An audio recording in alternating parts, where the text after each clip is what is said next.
I wish I could bottle that smile that you have now. These were the words that my partner, Toko, told me at the end of the retreat. On the morning of day 10, when the silence finally broke and we were able to speak to each other again for the first time in 10 days. That's what she said to me. I wish I could bottle that smile. You see, my smile was not my usual smile. It was a smile that was coming from an inner tranquility. That smile, sometimes you see some monks or a wise elderly person or a spiritual teacher, and they have this calmness, this serenity that comes across in their smile. So what does a smile like that mean, and where did it come from? This is what this episode will talk about. This is the third chapter of a story that began in 2022. The first chapter was my first 10-day Vipassana silent meditation retreat, which I talked about in episode 267. I stepped completely into the unknown back then, not knowing what to expect, and I came out changed. The second chapter of the story was the 3-day refresher course that I did and which I discussed in episode 333. And chapter 3 is this episode, coming to you just after I have finished my second 10-day silent meditation retreat. And if you want the full detail on the technique, on the schedule, on what Vipassana actually is, episode 267 is where to go. You will find the link in the show notes. Here, today, we will pick up the story where it left off. And the first thing to share with you is, and I think it's a great starting point, is the why. Why did I go back after that time? And also, why does it matter to you? Why to listen? I will tell you why. Because whether you ever do a retreat like that or not, what emerged from those 10 days about volition, about the gap between what we are doing and why we're really doing it, these are directly relevant to your own life, whether you do a retreat in the future or not. As for my personal reason for returning, it was wanting to reconnect with the practice and deepen my knowledge in the practice of Vipassana meditation. The pull to return was strong. Since the beginning of this year, I have felt this calling towards spiritual practices. And so I returned for my second Vipassana course, but not to the same place I had gone previously. I went to a different center this time in the west of England. I did the retreat together with my partner, Toko, even though together is a figure of speech because the males and females are completely separate during the first 9 days, so we didn't see each other. Another big difference was that my first retreat was in November and this one in June. So nature was very much different and the days were bright and long. There was a small forest, which was our walking area, where we could take some strolls during our breaks. And I think one of the things that most people got out of this course, certainly I also did, was a deeper appreciation for nature. Because you slow down, you have time to observe and be present. And because you don't have any external distractions, you pay more attention to looking at the sheer beauty of flowers, or hearing the birds in the forest, or seeing squirrels and rabbits, or whatever else it was there in that beautiful nature.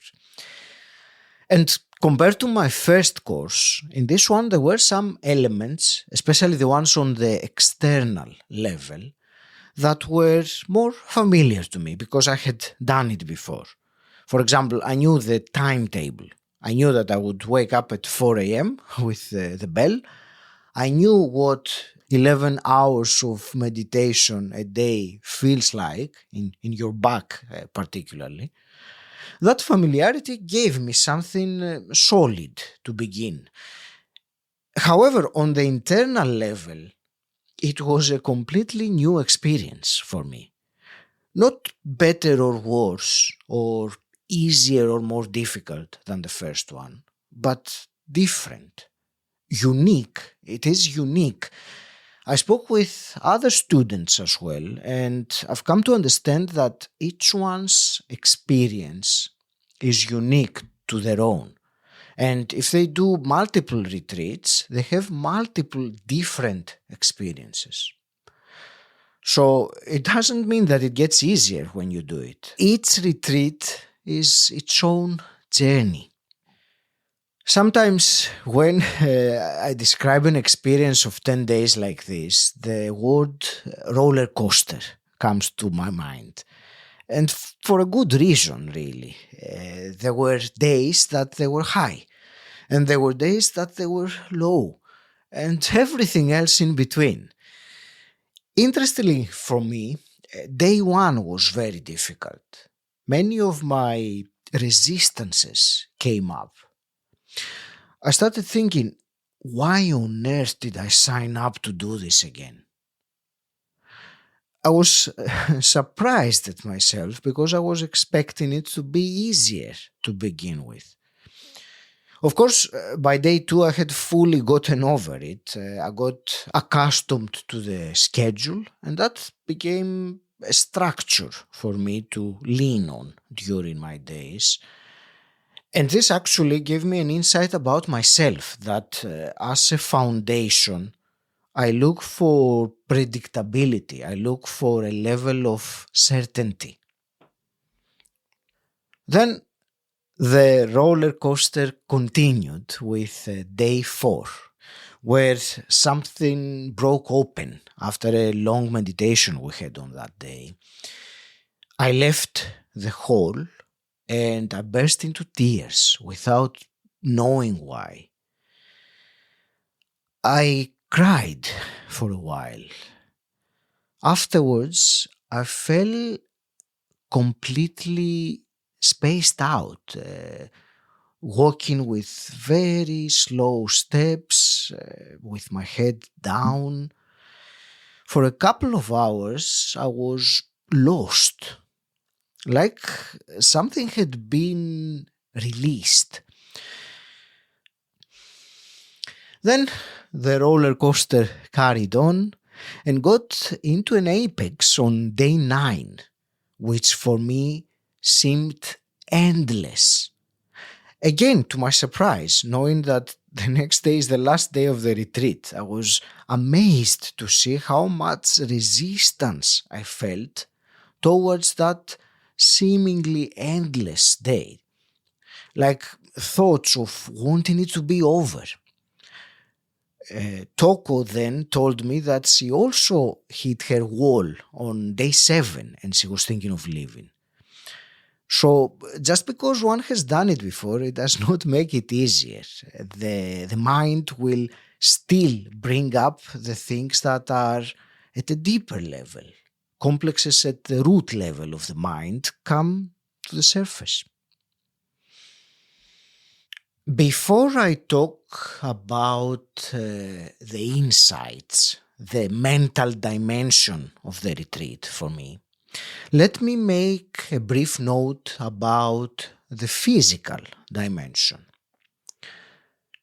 2 things came up for me. The first, I am a coffee drinker. I drink coffee every day. So during the course, I didn't have any coffee. And that was an interesting self-knowledge to realize that it was easy for me, that it is a habit for me and not a dependency as I had thought sometimes. I didn't have any withdrawal symptoms or headaches, as I've heard people have. The second note about the physical aspect is this. For the old students, and by that I mean students who had done the course before, like me, so for the old students there is no dinner. That effectively meant that every day I would do a 19-hour intermittent fasting. So there was just a 5-hour window each day to eat breakfast and lunch. And that was it. And that was also something very helpful for me to look at the mind's urge to hoard food at lunch, because it knew that the following meal would be 19 hours afterwards. And then, of course, realizing that overeating doesn't help. Actually, it makes things worse. Some small realizations, but I found them useful. And let's now go to the mental dimension of my experience, my insights, the real essence of this episode. There were two big insights that I had. One was a pattern that I had noticed when I did my first Vipassana, and I was actually quite surprised to see that it was still there. And that pattern is creating elaborate mental portraits of people from tiny observations. So, for example, I see a behavior or some apparent behavior of a person, and I can use that observation and my interpretation of that observation to paint a mental portrait of them. And then I will filter my further thoughts and therefore my attitude towards that person based on that. In other words, projecting that mental image to them. And on the one hand, I was surprised, even disappointed for a while that this pattern was still there. But on the other hand, the big value isn't that the pattern has gone. The big value for me is the awareness now of the pattern. Seeing it again more clearly means that I am more aware of it and I will be more cognizant of it next time it happens and the next time. And it will lessen and lessen. This is how the work goes. But it was the second insight that really cracked something open. The other insight I had, and actually that was my biggest realization from this retreat. And that did not happen during meditation. It happened during the evening discourse. So every evening for an hour, we watched a video of the teacher who explains the technique. And in that particular evening, on day 4, he was talking about the 3 levels of action. So there is the physical level, the vocal level, and the mental level. And most people perceive that the physical level is the one that has the most importance. So let me give you an example. If I, let's say, hit someone, punch someone at the physical level, that's usually considered the worst thing that I can do. If instead I use the vocal level of action and start shouting at them or swearing or insulting them, generally that's considered less bad than physically punching them. And if you go to the mental level, so I am thinking something bad about the person, but I keep it to myself. I don't express it vocally or physically. Someone might think, okay, that's not too bad. And what the teacher said is that actually it is the opposite. the mental level is the most important level of action, because that's where all external action starts from. Mental action is the seed that will give results. Vocal and physical actions are merely projections of that mental action. And they are yardsticks to measure the intensity of the mental action. We have to understand that the vocal and physical actions originate as mental action. And this mental action then manifests at the vocal or physical level. So if you insult or if you hurt someone on the physical level, it just shows how intense the mental action was. He called that mental action, that mental level of action, volition. And now that word really resonates with me. I love this word now, volition. And I have goosebumps now that I describe it, because when he was talking about that, and actually, before I tell you my insight, let me give you an example that he shared. Let's say that someone hates someone else and they take a knife and they stab them in the stomach, and the other person dies. They kill them. In another situation, let's say someone has a stomach ulcer that can't be treated in any other way and he needs to be operated on. So the surgeon takes the scalpel, opens up the stomach, and the patient dies during the operation. On the external level, the action is the same. Both people took a knife and stabbed it on someone's stomach, and the end result is the same. The person died both of the times. But the volition is completely different in those two cases. So to recap this, in those three levels of action, physical, vocal, mental, most people rank physical as the most serious, but the truth is the opposite. Volition is where all action begins. And that leads me to my own personal realization, which, as I said, was the most important insight I had. And my realization had to do with the podcast, with personal development mastery, that has been ongoing for over 6 years now, and it is a big part of my life. What I realized is that on the vocal and physical level of action, the podcast is serving you, the listener. But when I looked honestly at my mental level of action, my volition, then I saw, and now I'm here completely open and transparent and vulnerable with you. I saw that my volition has been self-benefit.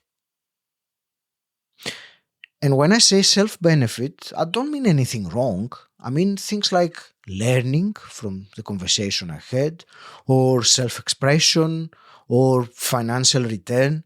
Nothing wrong. But not quite the same as having the volition of giving freely, without wanting anything in return. And I realize now what I would like the volition of the podcast to be. And actually, when I think of it, it is the reason why I started the podcast in the first place. And the time has come to move more consciously towards that. Because sharing the message with personal development mastery is my mission. It is purpose. It is sharing my unique gift with the world. It's contributing to the awakening of human consciousness. It is my, to use the Greek word, kathikon, my duty. And that is to inspire positive change, to influence you to take action to improve your life. And on that note, a friend of mine said something after I described those 10 days to her. She thought that I wasn't just describing a retreat. I was describing a life. The good days and the days of doubt. The flow and the resistance. The moments of grace and the moments of wanting to give up. Before I conclude this episode, I will share one story from the retreat. And that is actually the drive home and what it means to have this experience together. As I told you, I took the retreat together with my partner, Toko. And because in Vipassana the male and female students are separate throughout the course, I only saw her and spoke with her on day 10, when the noble silence that we had been observing ended. On the way back home, we had a 4.5 hour drive. And we spent those 4.5 hours talking non-stop, sharing our experience with each other. And then we arrived home, we parked the car, and we actually stayed in the car for another hour talking about it, not wanting to break that in-between state that we were in. And it made me reflect on the significance of doing something like this, a spiritual practice, together as a couple.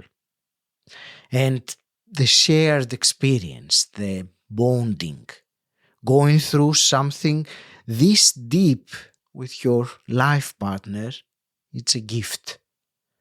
And I'm ending with that, with gratitude. Let me come back to where I started. Toko said she wished she could bottle that smile. Now I can tell you where that smile came from. It came from the inner peace I found in that silence. It came from that release, that shift, that cleansing I had on day 4. And of course, it came from the insights I shared with you earlier on.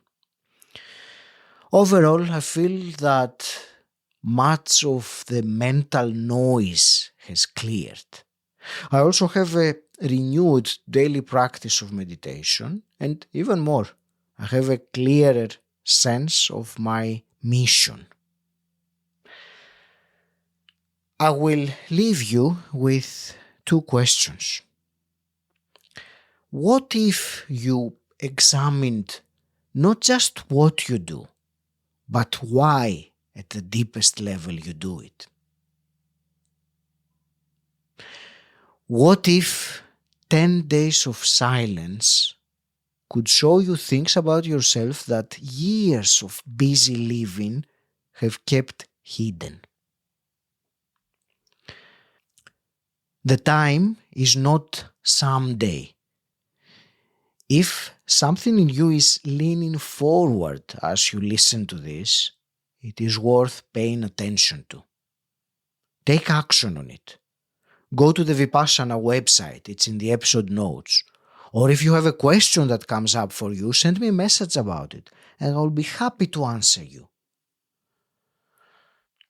As a closing, I would like to share about why I am recording this episode. My volition.